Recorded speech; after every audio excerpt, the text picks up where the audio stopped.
กราบสวัสดีสวัสดีเด้อมื้อนี้มาอยู่กับสองสาวเสือแรงเนาะสาวเสือแรงมาอีกเลยเฮงเด้อเสือแรงเด้อนุ่งอีกนี่เสือแรงมาแล้วเนาะหลังจากฝนตกแล้วเนาะน้องออนกับสภาทุกคนมาเลาะทุ่งไร่ทุ่งนาส้มบรรยากาศมางุ่มกบเลยเนาะแล้วน้องออนก็มีคำถามหนึ่งอยากถามเนาะถ้าชาวลาวเอาผัวทางพังไทยแล้วชาวลาวเอาผัวไทยแล้วเนาะไล่ลูกออกมาเนาะลูกสิมีสิทธิ์หับสัญชาติไทยบ่หรือว่ามีสิทธิ์หับเงินเดือนแต่เกิดคือลูกไทยบ่น้องอ้อนก็อยากคู่คือกันเนาะเห็นคอมเมนต์ชาวลาวหลายน้องอ้อนถาม FC ให้แน่ว่าสิไล่ตามแบบว่าคือคนไทยกับคนไทยเอากันสู้ว่าชาวลาวกับเว้าไทยเอากันไล่ลูกออกมาแหละลูกของชาวลาวเว้าไทยสิมีสิทธิ์แบบว่าสิมีสิทธิ์อันนั้นได้รับเงินเดือนได้เกิดคือลูกของคนไทยเองโบหรือว่าสิได้รับสัญชาติไทยโบประมาณนั้นเขาจะถามผู้ก็ช่วยตอบน้องออนเด้อทุกคนน้องออนก็มาถามตามคอมเมนต์ของทุกคนเนาะชาวลาวที่เอาผัวไทยเนาะและก็สิมีสิทธิ์จดทะเบียนสมรสอยู่โบเนาะประมาณนั้นเนาะทุกคนแต่ว่าหลายคนจะฮู้เนาะอยากฮู้อยากเห็นเนาะก็ช่วยมาบอกให้เด้อทุกคนช่วยมาตอบคำถามของชาวลาวหลายๆคนชาวลาวก็เริ่มบ่มั่นใจเนาะเนาะคำถามที่ว่ามีกันมายาวนานเนาะเดี๋ยวต้องออกมาดีที่ผ้าโลลมเนาะบรรยากาศเสียงกบโห่เนาะทุกคนแล้วว่าเสียงกบมันยังโห่เป็นสนั่นหวันไหวเลยเนาะทุกคนแต่ว่าน้องอ้อนกะหลังจากที่น้องอ้อนพืชโตออกมาแต่ไข่แล้วน้องอ้อนก็เริ่มมีพลังวางซากลับมาถ่ายคลิปคือเก่ากับผักทุกคนเขาให้กำลังใจน้องอ้อนซาเราไต่หลังจากที่น้องอ้อนจากหายจาก FC ทั้งพังไทยไปลนไปนานเนาะน้องอ้อนก็ยังคิดฮอดคิดถึง FC ทุกคนเด้อก็ขอบใจ FC ทุกคนที่เขามาให้กำลังใจน้องอ้อนซาเราไต่เนาะน้องอ้อนกะทุกคนอยากขี้ดื้อเนี่ยจังหน่อยเนาะว่าเป็นขี้ดื้อจังหน่อยขี้ดื้ออีดีเนาะว่าสัตว์ก็ให้ดื้อแน่เนาะเท่าเลยเนาะอายุกะสิเขาเล็ก3เนี่ยยังอีกปีเดียวกับเขาเล็ก3เนาะ29 ปี28เขา29จะเรียกจังหน่อยก็ฮอด30ยังอีกปีปลาย2 ปีก็ฮอด30 ปีแล้วเนาะทุกคนเนาะจังหน่อยก็เดือนสิมาเดือน6วันที่5นี่ก็วันเกิดน้องออนอย่าลืมให้ของขวัญคนนอกวันหน้าให้โอกาสในเด้ออย่าลืมคำถามที่น้องออนถามไปสมมติว่าชาวลาวกับบ่าวไทยเอากันได้ลูกเกิดมาลูกของชาวลาวสิมีสิทธิ์ได้เงินแลกเกิดบ่หรือว่าสิได้สัญชาติไทยอยู่บ่หลายคนก็ทบเทียงกันมาหรือว่าสิได้จดทะเบียนสมรสคือเขาเจ้าอยู่บ่เนาะแล้วค่าจดทะเบียนสมรสแพงอยู่บ่ทุกคนชาวลาวก็อยากคู่ชาวอ่อนก็อยากคู่คือกันเนาะชาวนี่ก็อยากคู่คือกันเนาะช่วยมาตอบคอมเมนต์น้องอ้นชาวลาวไต่ในเลยทุกคนเด้อนี่เสือสาวเสือสีแดงแท่งข้างโค้งมาแล้วน้องอ้นสิพาทุกคนไปงุ่มกบงุ่มเขียดเลยบ่ฮู้ว่าสิได้หรือว่าครับฝนกระตกเลยเนาะทุกคนสงสัยสิบ่ได้งุ่มเนาะเอาไว้คลิปหน้าเฮาจังมางุ่มกันเนาะคลิปนี้น้องอ้อนก็สิมาถามเนาะให้ทุกคนได้ฮู้เนาะสู้ว่าชาวลาวเอาผัวไทยแล้วเนาะสู้ว่าเอากันไปแล้วสู้ว่าหนุ่มไทยเกิดแต่ทำลายอีหยังชาวลาวต้องเฮ็ดแนวไรเนาะชาวลาวจึงอยากคู่นะสู้ว่าเฮาเอากันแล้วแบบว่าพิษเที่ยงกันอีหยังหั่นนะเฮาบ่เข้าใจกันอีหยังค่ะชาวลาวต้องเฮ็ดแนวไรไปจังใดเนาะในสถานการณ์เนี่ยมันต้องมีเนาะทุกคนเนาะส่วนบางคนเอาไปแล้วหักแพงกันดีเนาะน้องออนเห็นคลิปเซฟกระป๋อมกับอันนั้นค่ะชาวลาวกับเป็นตาฮักเนาะน้องออนเบิ่งคลิปชาวลาวเว้าไทยแหละก็คือสิมีความสุขเนาะเขาเจ้าเนาะน้องเบิ่งส่วนลายเนาะ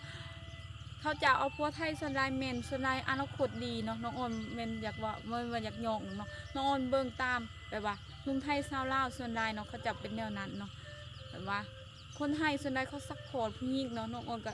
ยังยองในโมเมนต์ว่าน้องออนเว้าเนาะแบบว่าคือแบบว่าเข้าใจเนาะน้องออนมื้อนี้ก็นิบดอกมะลิมาเนาะดอกมะลิปลูกเองเนาะข้างหัวเห็นมันใหญ่คือเจ้าของบ่มันใหญ่มันสิเฒ่าคือเจ้าของเนาะก็เลยเอามานี้ผู้เบิงเพื่อแบบว่าจะซีว่าอุ้ยน้องออนงามขืนมาสั่น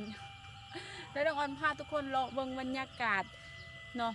ทื่อไรพัวไทยน้ำข้าวเจ้าว่าสันชมวิวลงบ้านน้องออนสาวเราแต่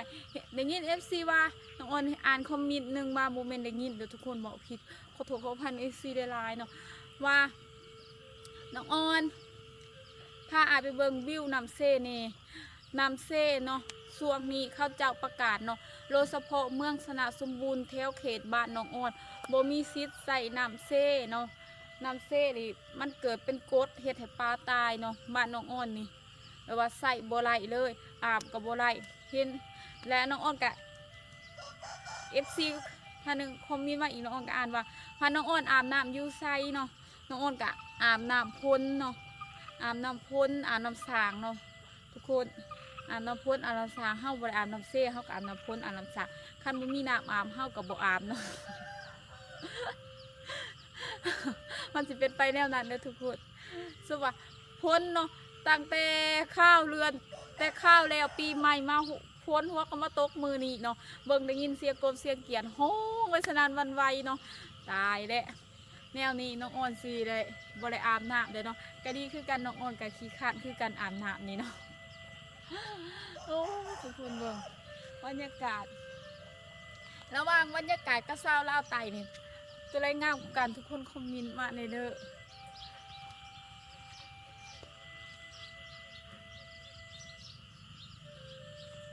ฟังเสียงกบเสียงเขียนห้องแล้วกะ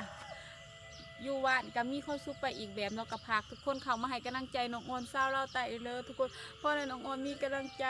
น้ำเล็กน้ำน้อยเนาะกับเบิ้งโฆษณาเพื่อน้องออนในเด้อทุกคนเนาะน้องออนกะขอบใจ FC ทุกคนที่เข้ามาคอมเมนต์เข้ามาตักเตือนเขามาเว้าจาแล้วพูดคุยกับน้องออนสาวเราไต่เด้อกับขอบบุญขอบคุณ FC ได้ๆที่ให้โอกาสคนบ้านนอกบ้านนาคนหนึ่งเนาะขอบบุญขอบคุณได้หลายเนี่ยน้องออนสิพาทุกคนเลาะเบิ่งเลาะทงไห้ทงหน้าพังเสียงกบเสียงเขียดสำหรับคนที่อยู่ในเมืองอาจสิบ่ได้ยินสำหรับเฮาอยู่บ้านนอกเฮาก็สิสามารถถ่ายความเป็นธรรมศาสตร์ให้ทุกคนเบิ่งได้เนาะก็พาทุกคนเข้ามาให้กำลังใจเล็กมันนอกมันหน้าเด้อให้โอกาสสาวมันนอกมันหน้าเด้อทุกคนเด้อไปห้าสิบห้าทุกคนเบาลายจริงนะ FC บ้านน้องอ้อนพาไปดอกบานเนี่ยอย่าสูเบาลาย ก็ขอโทษขออภัยเด้อที่เหตุให้ FC รำคาญเหตุให้เพราะว่าคุณยายใจดีทางไทยหรือทางเมืองนอกน้องอ้อนก็ขอบบุญขอบคุณในลายเนาะไปเดี๋ยวน้องอ้อนพาทุกคนรอชมวิวเบิ่งธรรมศาสตร์บ้านน้องอ้อนบ้านนอกบ้านนาแต่ว่ามันสีงามสำใดมันกับโบ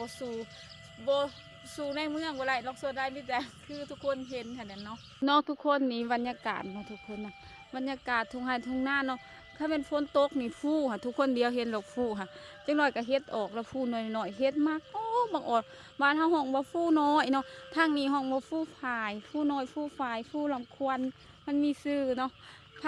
ทางคักๆก็จะสิได้ยินเสียงกบห้องเนาะกบเขียนห้องพุ่นน้ำในให้หน้าก็เริ่มมีเลยเนาะทุกคนเนาะให้แล้วน้องออนก็อย่าลืมฝากคำถามอยากให้ FC เขามาตอบทางพังไทยเนาะว่าสู้ว่าสาวลาวกับเบาไทยเอากันได้ลูกมาลูกของสาวลาวสิมีสิทธิ์ได้รับสัญชาติไทยบ่หรือว่า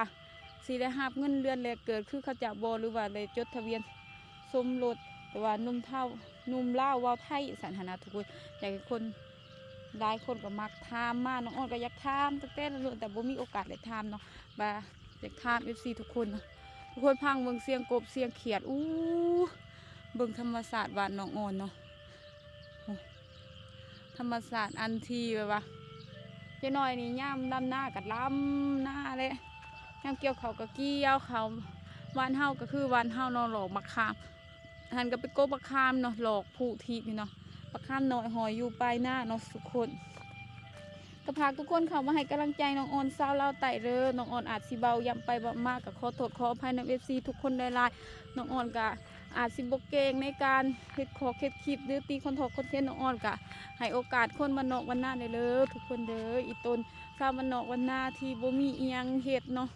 ก็เฮ็ดไปเนาะก็ขอบใจ FC ทุกคนได้ลายเนาะเพิ่งบรรยากาศเนาะทุ่งไร่ทุ่งนาเลยทุกคนเด้อมะขามน้อยก็หอยอยู่ปลายหน้าเนาะ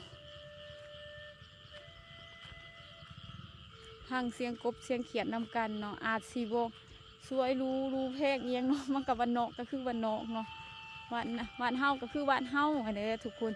รู้สึกแต่บ้านน้องไม้นี่ไล่เนาะบ้านน้องออนซาเราไต่น้องไม้นี่เขาก็ไล่กับมีพ่ออะไร ซับพ่อได้ไงอยู่เนาะพ่อได้แกงว่าสันหั่นนะอาจสิบางคนเขาเจ้าก็มักน้องอ้อนค่ะบ่จักมุกบ่จักแกงบ่จักต้มบ่จักเฮ็ดทุกสิ่งทุกอย่างเนาะยังแต่ว่าบ่ทันได้เอาเฮ็ดบ่ทันได้เอามาเฮ็ดน้ำไม่สมหรือน้ำไม่ลองเนาะเพราะว่าเฮามันบ่ทันได้หลายพอที่จะมาเฮ็ดน้ำไม่สมน้ำไม่ลองเนาะหาได้แต่พอแกงพอมุกพอต้มเนาะทุกคนทุกคนพังเสียงกบเสียงเขียดห้อง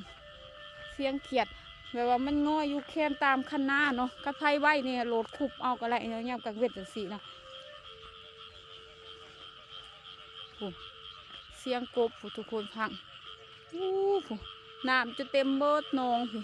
จะน้อยกับมีหัวกบเลยนี่น้องอ่อนเนี่ยจะแก่หัวอยู่เมว่าหัวยังหน่อยอยู่บนท่านเผาแก่มันยังไงมันยังน้อยเนี่ยคุณว่าโอ้ตัวเองว่าแค่หน่อยกับบ่เผาแก่ก็ได้ทุกคนห่างเสียงกบขนาดกลางเว้นเลยค่ะมันกลางคืนสิซ้ำได้ทุกคนเลยห่างกลางคืนนี่ปู้เงียเลยเนาะเอาไปเอามานี่มันสิมีตัวอื่นเนาะแต่ว่าน้องโอนบริถือก็ต้องมาตักเอาเนาะนี่เนาะทุกคนเบิ่งเนาะทุกคนฮักก็พาทุกคนมาพังเสียงกบเสียงเขียดแล้วเนาะน้องออนกะขอบคุณ FC ได้ไลน์ที่เขามาให้กำลังใจน้องออนซาเล่าไต่เลยทุกคนมีกระฝนกระตกโปรยปลายอยู่เนาะคืนนี้น้องออนกับไปเยื่องเนาะเลยกบ4 หาโตยเนาะเพราะว่าหัวโคมเนาะโอ้ยไผ่เนี่ยฉันมีหัวโคมก็ตายเลยเนาะมื้อแรงสิไปหาซื้อหัวโคมใหม่ไปเยื่องกบเลยเนาะน้องออนกะบางเทื่อกะกบบ้านน้องออนมันลายเนาะเฮาแย่เอากะลายหรือว่าถ้าตื่นตั้งแต่5 โมงกำลังสิแจ้งมันโคมกันเป็นคู่กันโคตรม่วนเนาะทุกคนเนาะบ้านน้องอ้อนนี่ว่าเรื่องกบเรื่องเขียดนี่ลายเนาะท่านตะกี้ค่ะท่านแม่แต่ซีเนาะเฮาไปลัดปลาเนาะปลาฝนตกแห้งๆสิเฮาไปลัดปลาในห้วยนะปลามันขึ้นตามห้วยน้ำไล่เนาะแต่ว่าเดี๋ยวนี้เนาะเขาจะประกาศบอกให้กินปลาเนาะเพราะว่าน้ำมันเป็นพิษเนาะตายเนาะกินแต่กบแต่เขียดไล่ก็เมื่อยใจเนาะกบเขียดน้องอ้อนบาสิเฮ็ดขัวสะพัดอีเดิร์ดเนาะบ้านน้องอ้อนสุดยอดขัวสะพัดอีเดิร์ดมันแซ่บเนาะสาวเสือแดงมาได้เด้อทุกคนเฮงได้เด้อเสือแดงอย่าให้มันอาจจะเป็นสายยากของน้องอ้อนสาวเสือแดงเนาะก็ฝากทุกคนเขาให้กำลังใจสาวเสือแดงคนนี้เด้อฝากให้เขาให้กำลังใจอบอกกำลังใจให้สาวเสือแดงได้โหลดเด่นน้ำมูเน่ว่าสาวเสือแดงหลังจากที่น้องอ่อนกับโตสู่ก็ YouTube มาหลายปีเนาะเฮ็ดจะได้กับแบบว่ามีใครสนใจเนาะน้องอ่อนกับ